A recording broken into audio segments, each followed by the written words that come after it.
Shalom saudara-saudaraku yang dikasihi oleh Tuhan Yesus Kristus. Salam sejahtera dari Tuhan buat kita semua. Semoga hari ini Tuhan mencurahkan rahmat dan berkat-Nya dalam pekerjaan dan kehidupan Anda bersama. Amin. Pada pembahasan ini akan dibicarakan mengenai Melkisedek. Siapakah Melkisedek itu? Mari kita dengarkan penjelasannya. Semoga bermanfaat. Terima kasih.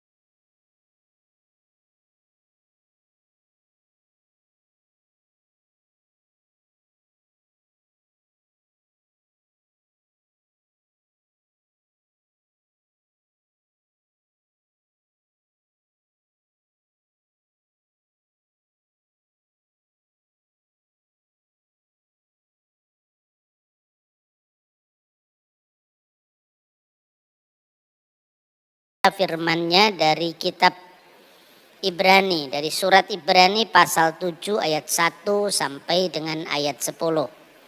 Ibrani pasal 7 ayat 1 sampai dengan ayat 10. Demikian firman-Nya. Kristus dan Melkisedek. Sebab Melkisedek adalah Raja Salem, Imam Allah yang Maha Tinggi. Ia pergi menyongsong Abraham ketika Abraham kembali dari mengalahkan raja-raja dan memberkati dia. Kepadanya pun Abraham memberikan sepersepuluh dari semuanya. Menurut arti namanya, Melkisedek adalah pertama-tama raja kebenaran dan juga Raja Salem, yaitu Raja Damai Sejahtera. Ia tidak berbapa, tidak beribu, tidak bersilsilah. Harinya tidak berawal dan hidupnya tidak berkesudahan. Dan karena ia dijadikan sama dengan anak Allah, ia tetap menjadi imam sampai selama-lamanya. Camkanlah betapa besarnya orang itu, dan yang kepadanya Abraham bapa leluhur kita memberikan sepersepuluh dari segala rampasan yang paling baik. Dan mereka dari anak-anak Lewi yang menerima jabatan imam mendapatkan tugas menurut hukum Taurat untuk memungut persepuluhan dari umat Israel, yaitu dari saudara-saudara mereka, sekalipun mereka ini juga adalah keturunan Abraham. Tetapi Melkisedek yang bukan keturunan mereka memungut sepersepuluh dari Abraham dan memberkati dia walaupun ia adalah pemilik janji. Memang tidak dapat disangkal bahwa yang lebih rendah diberkati oleh yang lebih tinggi. Dan di sini manusia-manusia fana menerima persepuluhan, dan di sana ia yang tentang dia diberi kesaksian bahwa ia hidup. Maka dapatlah dikatakan bahwa dengan perantaraan Abraham dipungut juga persepuluh dari Lewi yang berhak menerima persepuluhan. Sebab ia masih berada dalam tubuh bapa leluhurnya ketika Melkisedek menyongsong bapa leluhurnya itu. Ayat 14. Sebab telah diketahui semua orang bahwa Tuhan kita berasal dari suku Yehuda, dan mengenai suku itu Musa tidak pernah mengatakan suatu apapun tentang imam-imam. Shalom alaikum, Beshem Hamasyah, salam sejahtera di dalam Kristus.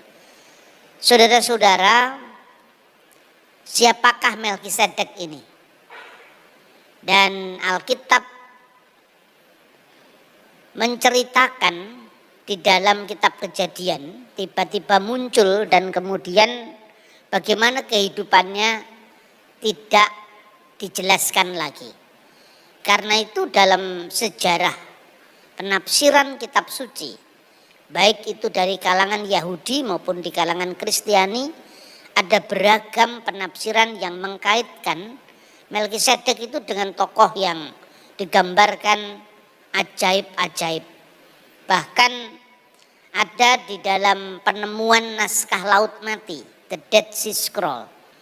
Naskah ini sesungguhnya memuat seluruh kitab suci Perjanjian Lama yang berasal dari antara tahun 200 sebelum Masehi sampai kira-kira tahun 67 setelah Masehi.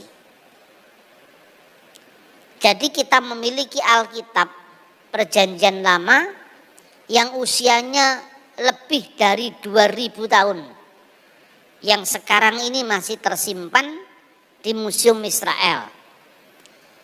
Sebelum kita memiliki naskah Dead Sea Scroll yang ditemukan baru tahun 1947, setahun sebelum berdirinya negara Israel modern, seluruh naskah Ibrani Perjanjian Lama itu paling tua ditemukan berasal dari akhir abad 9 Masehi sampai awal abad ke-11 Masehi.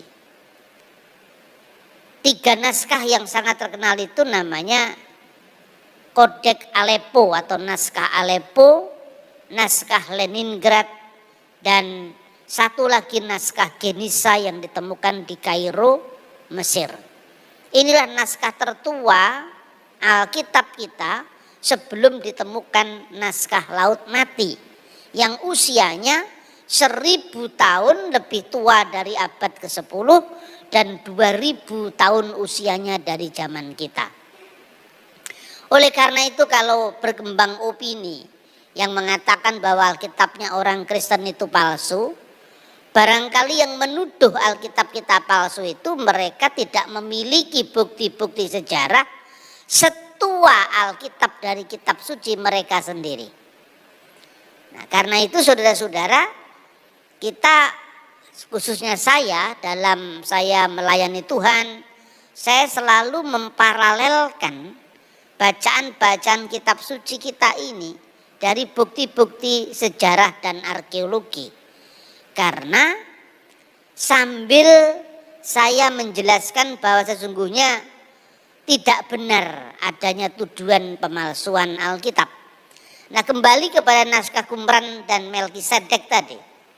Di antara banyak sekali sumber-sumber yang ditemukan di Qumran, selain itu naskah Alkitab, tetapi juga tafsir-tafsir Alkitab. Kita memiliki misalnya yang paling utuh dari naskah Alkitab itu, Perjanjian Lama itu adalah Sefer Yesayahu Alef, yaitu kitab Nabi Yesaya A, karena ada Yesaya B. Itu yang ditemukan di Qumran. Nah, sekarang ini disimpan di Museum Israel, itu panjangnya 731 cm dalam bentuk perkamen atau kulit binatang, lebarnya 31 cm. Itu utuh dari pasal pertama sampai pasal yang terakhir. Tetapi juga ada tafsiran atau semacam komentari dari kitab Habakuk, dari kitab Daniel. Ada banyak sekali tafsiran-tafsiran semacam itu, termasuk tafsiran tentang kitab Kejadian. Nah, di sini ada penemuan di gua ke-11 Qumran, kode naskahnya 13. Makanya kalau Anda lihat buku-buku biblika yang membahas tentang naskah Laut Mati, biasanya kadang-kadang ada kode 11, misalnya Khi 13. 11 itu naskah kitab suci atau naskah tafsir kitab suci itu ditemukan di gua ke-11. Karena dalam penemuan tahun 1947 itu ada 11 gua ya, yang semuanya itu berisi tentang tempayan-tempayan yang isinya kitab suci yang berusia ribuan tahun. Dulu awal-awal penemuan kitab Laut Mati itu Kitab Ester tidak ditemukan di sana. Lalu para ahli itu kemudian berspekulasi, ada yang mengatakan apa mungkin karena sekte Yahudi yang disebut Esseni itu tidak menikah, maka mereka anti ketokohan Ester. Tetapi baru-baru ini ada perkamen yang hitam legam tertutup dengan tumpahan anggur selama 2000 tahun dan dulu nggak bisa dibaca. Baru-baru ini pemerintah Israel lewat tim arkeologi mereka itu menemukan teknologi baru dengan sinar ultraviolet yang ternyata naskah yang hitam karena ketumpahan anggur selama 2000 tahun itu sekarang bisa dibaca dan itu adalah kitab Ester. Dengan demikian seluruh kitab suci perjanjian lama telah ditemukan di Qumran. Ya saudara-saudara. Nah kemudian siapakah yang memiliki naskah Qumran? Itu adalah kaum Esseni. Kaum Esseni itu adalah sempalan orang-orang Yahudi yang memisahkan diri dari institusi Bait Suci di Yerusalem karena praktek korup yang ada di Bait Suci, praktek korupsi yang ada di Bait Suci. Sehingga ketika mereka kemudian meninggalkan Bait Allah yang dianggap korup, Yerusalem yang penuh kedurhakaan itu, seorang yang disebut guru kebenaran atau Moreh Hasedek mendirikan sendiri komunitas yang disebutnya komunitas Yahat, komunitas persekutuan atau komunitas Esseni karena mereka mengaku diri sebagai OCH Torah, pelaku Taurat. Inilah yang disebut orang Esseni. Nah orang Esseni itu kadang-kadang tafsirannya berciri mistik, tidak selalu sejalan dengan iman Kristen. Tetapi kita tetap memiliki bukti apapun penafsiran orang Esseni tentang Alkitabnya sendiri utuh-utuh ada di sana. Nah, kita bisa melihat misalnya tafsiran yang agak aneh tentang Melkisedek itu, di mana Melkisedek itu di dalam naskah Qumran 11 Ki 13 tadi itu ditafsirkan sebagai penghulu malaikat. Nah, jadi tafsiran ini saya kira bertentangan dengan tafsir mainstream orang Yahudi. Penghulu malaikat itu dinamakan Melkisedek, raja kebenaran yang diperhadapkan dengan apa yang disebut Malki-Resa, yaitu penghulu kejahatan yang disebut Belial. Nah oleh karena itu semua apa yang disebut spekulasi tentang tokoh Melkisedek itu gara-gara apa? Gara-gara karena kitab Kejadian pasal 14 itu muncul ketemu dengan Abraham, tapi setelah itu tidak ada lagi riwayatnya Melkisedek itu. Nah disinilah kemudian surat Ibrani mengembangkan sebuah refleksi tentang Melkisedek dibandingkan dengan tokoh Yesus Kristus. Nah saudara-saudara, karena penafsiran itu tadi, maka perjanjian baru dalam komunitas Kristen itu menjelaskan siapa Melkisedek. Secara khusus adalah penulis surat Ibrani. Dan ayat 3 dari teks ini dianggap sulit, ya. Karena apa? Ia tidak berbapa, tidak beribu, tidak bersilsilah. Harinya tidak berawal, hidupnya tidak berakhir. Dan karena ia dijadikan sama dengan anak Allah, ia tetap menjadi imam sampai selama-lamanya. Ada satu buku yang terbit sangat lama sekali, judulnya Dialog Masalah Ketuhanan Yesus. Itu dialog antara seorang kiai dari Madura, namanya Kiai Haji Bahauddin Mudari. Buku ini terkenal sekali pada waktu saya masih SMA, atau bahkan sampai sekarang mungkin diterbitkan oleh penerbit Kiblat, itu dijajakan di toko-toko buku pinggir jalan. Intinya itu dialog, sebetulnya bukan dialog gitu ya. Sebetulnya ya seperti percakapan biasa lah, karena tidak imbang antara sang kiai dengan seorang awam yang beragama Katolik, namanya Antonius Widuri. Lalu dalam dialog yang sudah cukup lama itu dikatakan, mengapa Yesus disebut Tuhan? Ya, dengan jawaban polosnya si Antonius ini mengatakan karena dia tidak berbapa. Dia lahir secara ajaib dari perawan Maria. Lantaran ia tidak berbapa dia disebut Tuhan? Si Antonius menjawab, ya. Coba buka Ibrani pasal 7 ayat 3. Melkisedek tidak berbapa, tidak beribu, tidak bersilsilah. Bukankah ini lebih ajaib dari Yesus? Bingung dia. Kalau gitu kenapa tidak kamu jadikan Tuhan Melkisedek? Akhirnya singkat kata si Katolik ini akhirnya masuk Islam. Kira-kira seperti itu. Makanya terus ada orang yang menyayangkan itu. Terus ada yang nyanyi, Widuri, ku akan menyayangi. Sayang sekali. Karena apa? Dia sendiri sebenarnya tidak siap untuk melakukan apa yang disebut percakapan teologis. Karena dia awam sekali. Sementara Pak Kiai itu dengan modalnya dia banyak membaca berbagai macam terjemahan Alkitab, dia lebih piawai dalam menyusun kata-kata. Nah, siapa sebenarnya Melkisedek yang sebenarnya? Pertama, harus diakui dari fakta Qumran tadi bahwa ada tafsir-tafsir yang mengkaitkan Melkisedek secara ajaib. Tapi bagaimana dengan dukungan dalam tanda kutip Ibrani pasal 7 ayat 3 tadi? Tidak berbapa, tidak beribu, tidak bersilsilah. Kalau saudara membaca Alkitab bahasa Indonesia, terjemahan bahasa Indonesia sehari-hari yang sekarang disebut terjemahan bahasa Indonesia masa kini, ayat ini diterjemahkan bapaknya tidak diketahui, ibunya tidak diketahui, juga silsilahnya tidak diketahui.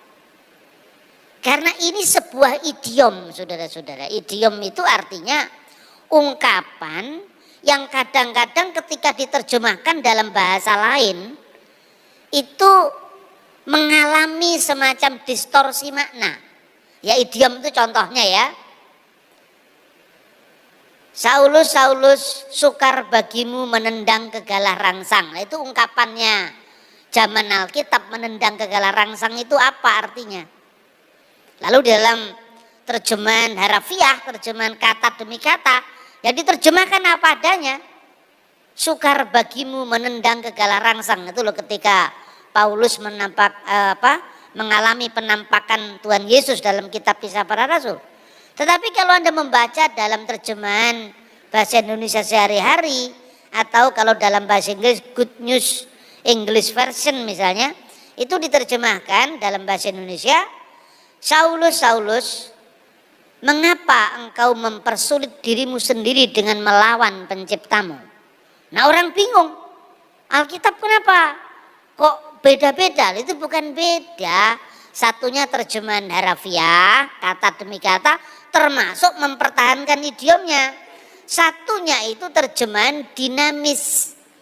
Terjemahan dinamis itu kalau di Lembaga Alkitab Indonesia, ya, bahasa Indonesia sehari-hari itu bahasa Inggrisnya itu Dynamic Equivalent Translation. Jadi terjemahan dinamis yang mencari ekuivalen, paralel antara ungkapan yang dipakai di Israel kuno dan maknanya bagi kita. Kalau terjemahan harafiah itu apa adanya diterjemahkan. Ya, saya bandingkan misalnya, kowe kuwi aja kaya ula marani gepuk, ya Pak. Terjemahkan dalam bahasa Inggris, kan orang Inggris nggak tahu kenapa tiba-tiba ada ular di situ. Padahal itu idiom, itu ungkapan. Ula marani gepuk itu artinya kamu jangan cari celaka, gitu loh. Lah, ungkapan sukar bagimu menendang kegalah rangsang itu kalau diterjemahkan dalam idiom Jawa kira-kira ojo kaya ula marani gepuk, mempersulit dirimu sendiri artinya. Nah, yang satu ini terjemahan harafiah, yang satu terjemahan dinamis. Makanya dua Alkitab ini perlu kita baca. Bagi yang tidak mengerti teks aslinya ini sudah cukup untuk bagaimana membandingkan. Begitu juga apa yang disebut dengan tidak berbapa, tidak beribu, tidak bersilsilah. Itu bukan berarti Melkisedek itu tokoh ajaib yang lahir dari batu atau lahir dari ruang hampa. Tidak, itu ungkapan yang dalam teks aslinya itu apator, ametor, ageneolagetos. Apator artinya tidak berbapa, amitor artinya tidak beribu, agenealogetos artinya tidak bergenerasi, tidak bersilsilah. Ini artinya ungkapan yang kalau pada zaman itu kira-kira kalau di pengadilan itu ya, seorang diadili di depan hakim, lalu di dalam data nama ibunya diketahui, nama bapaknya tidak diketahui misalnya, itu disebut apa? Misalnya ini ada dalam naskah papirus yang ditemukan tentang fakta sidang pengadilan di abad pertama. Misalnya ditulis ada orang yang bernama Kairemon. Kairemon itu bapaknya nggak diketahui, artinya dalam data kependudukan bapaknya diketahui. Maka sidang pengadilan membacakan Kairemon apator. Kairemon nama bapaknya tidak diketahui, tidak ada dalam data. Lalu mitir auto legei tases. Nama ibunya adalah Tases misalnya. Tapi kalau misalnya nama bapaknya dan nama ibunya tidak diketahui, apator amitor. Begitulah kira-kira tokoh Melkisedek. Karena Alkitab itu menceritakan dia tiba-tiba ada, dan setelah pertemuan dengan Abraham kan nggak dijelaskan lagi. Baru muncul nanti misalnya di kitab Mazmur pasal 110 ayat 4. Lalu kemisterian dari jalan hidupnya yang tidak banyak diekspos itu membuat penafsiran yang berbeda-beda. Makanya dijelaskan identitasnya oleh surat Ibrani.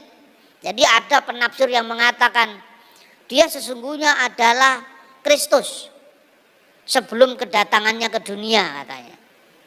Alkitab mengatakan bukan dia adalah Kristus, tapi dia seperti anak Allah. Jadi menjadi perumpamaan tentang anak Allah khususnya dalam jabatan keimamatannya. Kira-kira seperti itu. Nah, ada yang menarik, Alkitab di dalam bahasa Suryani. Bahasa Suryani itu adalah bahasa Aramaik. Kalau di dalam zamannya Kristus, hurufnya pakai huruf Ibrani, tapi bacaannya Aram. Nah, liturgi Yahudi sampai hari ini itu tidak semuanya bahasa Ibrani. Jadi salah kalau orang Kristen Indonesia mengatakan kita semua harus Ibrani supaya lebih mantap. Ya, jangan menyebut Yesus Kristus, itu salah. Yang benar Yeshua HaMasiah. Itu pikniknya kurang jauh itu. Karena apa? Doa-doa Ibrani tidak semuanya, doa-doa Yahudi tidak semuanya berbahasa Ibrani. Misalnya yang bahasa Ibrani itu doa yang disebut Shemoneh Esreh, 18 berkat. Itu diawali dengan Baruch atah Adonai Elohenu melek olam, Elohe Abraham, Elohe Yitzhak, Elohe Yaakov, magen Abraham misalnya. Terberkatilah, terpujilah engkau ya, wahai Tuhan, sembahan kami, Allah yang disembah Abraham, Allah yang disembah Ishak, Allah yang disembah Yakub, perisai Abraham. Itu bahasa Ibrani. Tapi waktu orang Yahudi melakukan yang namanya Seder HaPesach atau perjamuan Paskah. Ini Paskah Yahudi loh, bukan Paskah Kristen. Paskah Yahudi itu Paskah keluaran dari tanah Mesir. Waktu memecah-mecahkan roti, orang Yahudi mengucapkannya dalam bahasa Aram, bukan bahasa Ibrani. Halakma anniya diakalu afaktana bi'ar'a Misrayim. Inilah roti sengsara yang dimakan oleh nenek moyang kita di tanah Mesir. Itu bahasanya Aram. Dan bahasa Aram itu di zaman Yesus dipakai sebagai bahasa percakapan sehari-hari. Misalnya kata Maranatha itu Aram. Tuhan kami datanglah. Maran itu Tuhan kami. Atta datanglah. Maranatha. Hakal dama. Evatta. Talitakum itu bahasa Aramaik. Tetapi kalau bahasa Ibrani haleluya. Hosiahna, kalau bahasa Aram Hosana misalnya. Jadi zaman Yesus itu ya bahasa Aram dipakai, bahasa Ibrani dipakai. Kira-kira bahasa Ibrani itu bahasa klasik untuk pengajian Torah, kitab suci. Bahasa Aram itu bahasa sehari-hari yang dipakai Yesus oleh orang-orang Israel dari wilayah Yerusalem ke arah timur dan selatan. Media Partia, penduduk Mesopotamia itu karena dulu kan orang Yahudi pernah mengalami pembuangan di Babel. Maka sepulang dari pembuangan Babel, bahasa yang dipakai bahasa Aram. Dulu hurufnya huruf Ibrani sama. Setelah kekristenan muncul ya, gereja setelah Yerusalem itu Antioquia. Di Antioquia di situ muncul orang Kristen. Disebut Kristen kan pertama di Antioquia.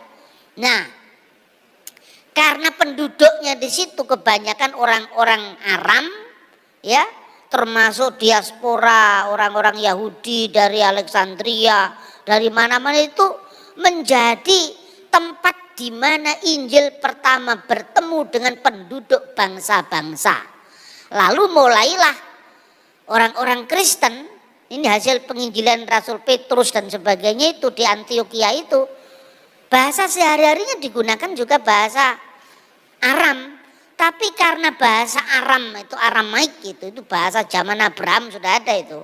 Makanya dikatakan tentang Abraham, dulu nenek moyangku seorang Aram pengembara, itu maksudnya Abraham.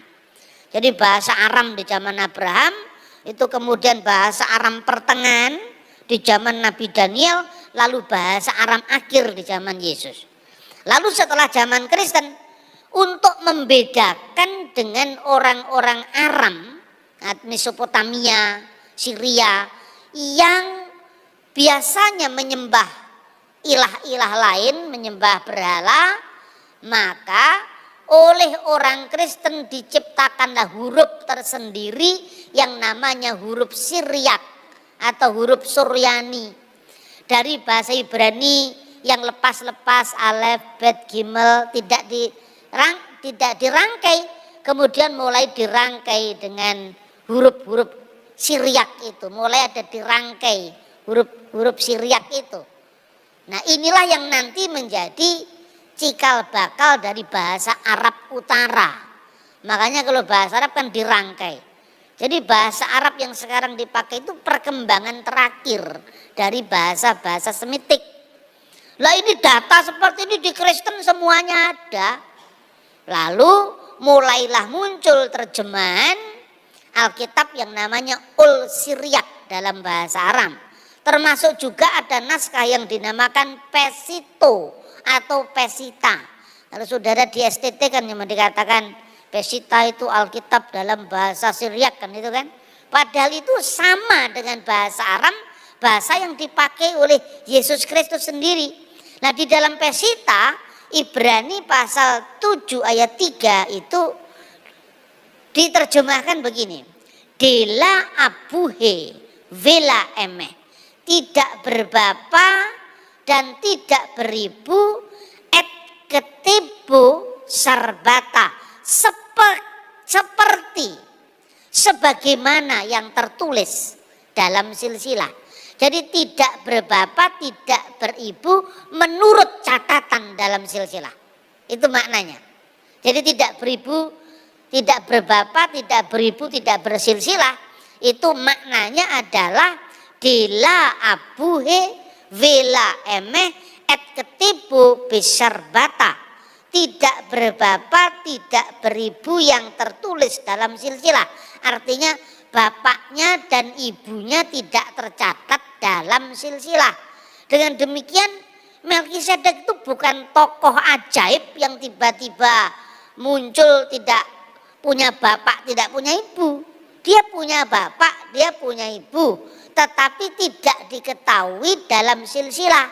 Nah, padahal yang dikatakan dalam teks ini apa? Setiap imam itu harus ditemukan silsilahnya keturunan Lewi, gitu kira-kira begitu saudara-saudara. Makanya ketika zamannya Ezra Nehemia itu orang-orang Yahudi yang tidak bisa membuktikan silsilahnya tidak bisa disebut sebagai imam. Imam harus punya jalur silsilah yang jelas. Nah, saudara-saudara, Yesus itu makanya di ayat 14 dikatakan tadi tentang Tuhan kita itu adalah dari suku Yehuda. Dan dari suku Yehuda itu tidak ada peraturan apapun tentang imam-imam. Karena imam-imam Yahudi harus berasal dari suku Lewi. Sementara Yesus dari suku Yehuda. Jadi keimamatan Yesus itu dari mana diperkuat oleh perjanjian lama, oleh Alkitab.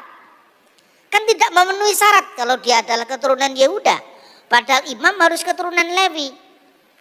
Alkitab sudah menubuatkan di dalam kitab Mazmur pasal 110 ayat 4 bahwa Tuhan bersumpah dan dia tidak menyesal.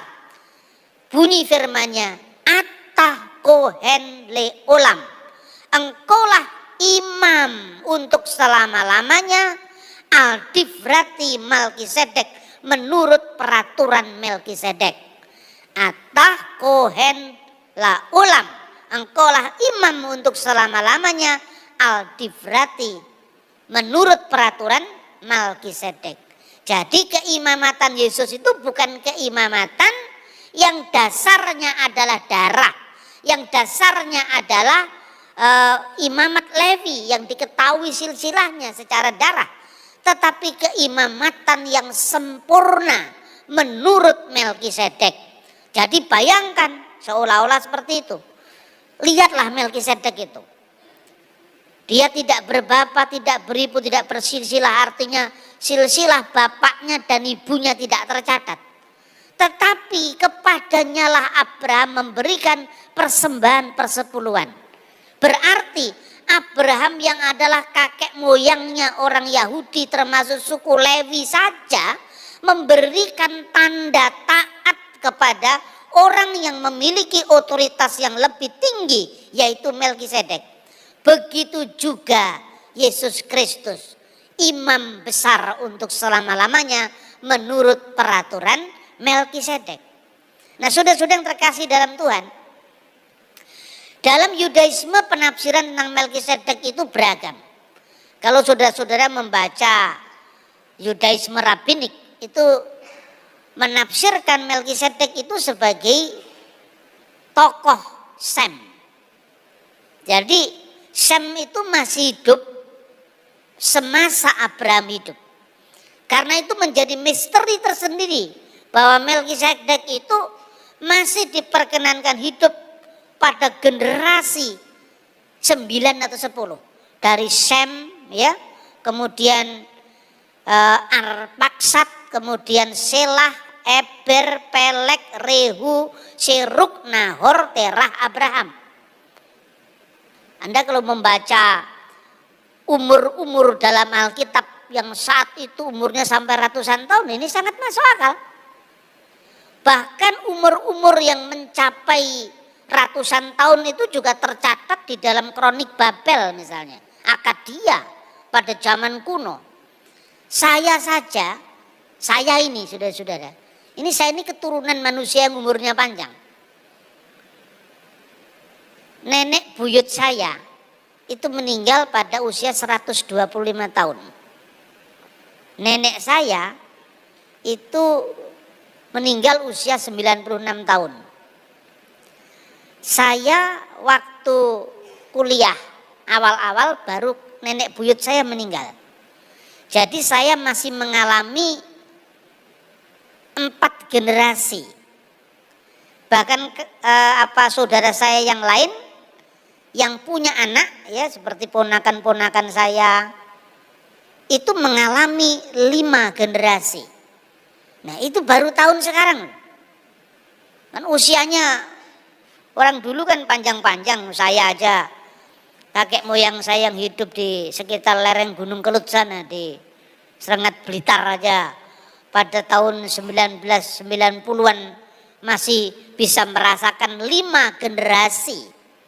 Nah, kira-kira kalau Abraham hidup 2000 tahun yang lalu, 2000 tahun sebelum Masehi atau 4000 tahun yang lalu dari zaman kita sekarang, apa sulitnya untuk kita membayangkan bahwa 9 generasi itu masih bisa dialami oleh orang zaman itu. Nah, maka Melkisedek ini seolah-olah memberikan peneguhan kepada panggilan Abraham. Nah, kalau kita kembangkan dalam misalnya kita bandingkan dengan tafsir-tafsir Yahudi, siapakah Sem?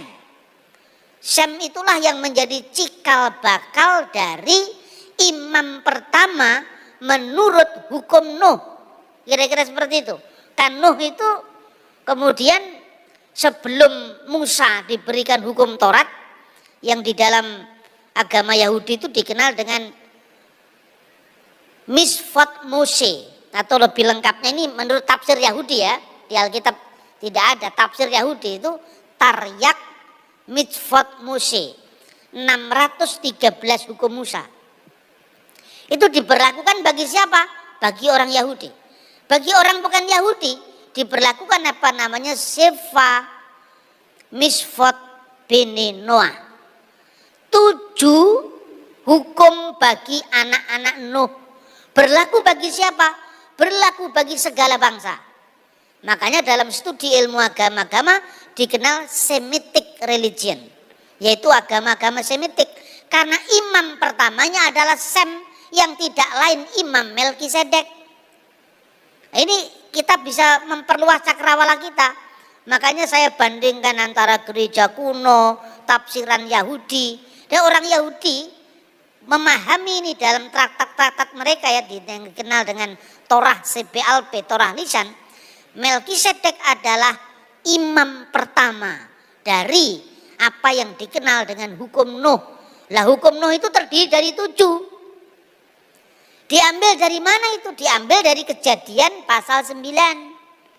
Di mana di sana kalau dikembangkan itu oleh orang Yahudi disebut 7 hukum. Yang pertama, Abodah Zarah, larangan menyembah ilah-ilah lain, ilah-ilah asing. Yang kedua, Kelilat Hashem, harus menghormati Tuhan, tidak boleh menista Tuhan, Kelilat Hashem. Ketiga, Gilui Arayot, tidak boleh melakukan imoralitas seksual. Gara-gara imoralitas seksual itulah salah satunya maka air bah didatangkan zamannya Nuh. Kemudian berikutnya Gesel, tindakan kekerasan, ya termasuk kekerasan, pembunuhan, perampokan, itu hukum yang namanya Gesel. Kemudian Sefikut Damim, yaitu pertumpahan darah, pembunuhan. Kemudian yang berikut lagi adalah dilarang makan binatang yang masih ada nyawanya, artinya binatang yang dicekik. Ever Hakayim. Kemudian yang terakhir untuk menegakkan ke-6 aturan sebelumnya itu dikenal apa yang disebut dinin, yaitu penyelenggaraan mahkamah yang adil. Sampai hari ini di Israel hukum itu masih berlaku. Kalau saudara-saudara pergi ke Israel, ya, di sana orang-orang Arab Islam yang menjadi warga negara Israel itu bersedia menandatangani kami mentaati hukum Nuh. Jadi orang Islam itu digolongkan dengan mentaati hukum Nuh. Loh, bukankah Islam tidak makan babi, Pak? Tidak makan babi kan sesuai dengan hukum Musa, ya, tapi kan makan unta. Makan unta kan juga tidak boleh menurut Imamat pasal 11. Gitu? Jadi artinya Islam cuma minimalis saja yang dikatakan babi yang dilarang. Tapi unta boleh. Kristen ada 2 klasifikasi. Kalau Kristen dia keturunan Yahudi, Hukum yang berlaku ya hukum Musa karena dia Kristen Yahudi. Maka yakin saya yang namanya Petrus, Andreas, ya itu tidak pernah makan babi. Tapi ya kalau orang-orang Kristen bukan Yahudi karena berlaku hukum Nuh, ya boleh, tidak ada masalah. Nah hukum itu masih dibagi-bagi lagi klasifikasinya karena membaca kitab suci itu ya tidak mudah lah. Ya mudah kalau Anda mau belajar dan tunduk pada pimpinan Roh Kudus. Hukum yang pertama bagi orang Yahudi namanya mispatim. Hukum yang bersifat universal. Segala bangsa, segala suku bangsa sama. Jangan membunuh, jangan mencuri, jangan berzina, jangan bersaksi dusta. Itu agama apapun kan sama kan? Lo yihye leha Elohim akhirim alpanai. Jangan ada ilah lain di hadapan hadiratku. Tapi kalau sekedar itu jangan berzina, jangan membunuh, ndak usah juga baca Alkitab di KUHP juga ada itu. Pembunuhan berencana 340, pembunuhan 338, perzinahan. Semua agama mengajarkan itu. Bahkan kalau Anda mendengarkan lagunya Bang Haji juga sama itu. Bila terbersit hatimu ingin berzina, itu nyanyian setan, sama kan? Jadi artinya kalau sekedar berzinanya Umay Rama juga tahu. Ini yang disebut hukum mispatim. Yang kedua yang dinamakan edot. Edot itu memorial law, hukum memori. Ini hanya berlaku untuk orang Israel. Misalnya jangan makan daging bersama susu induknya. Itu hanya berlaku bagi Yahudi. Pesan di balik edot itu apa? Hukum memorial itu jangan kamu menyerupai orang Kanaan. Karena memakan daging bersama induknya itu simbol Dewi kesuburan orang Kanaan. Jadi supaya orang Israel dia tidak menyerupai orang Kanaan khususnya pada waktu Eksodus itu. Nah, simbolnya seperti jangan kamu lakukan. Tapi kalau sekarang kan simbolnya lain, ya toh? Simbol pemujaan itu kan beda-beda kan, bukan daging bersama induk, susu induknya. Jangan kamu makan daging di pangkal paha. Kenapa?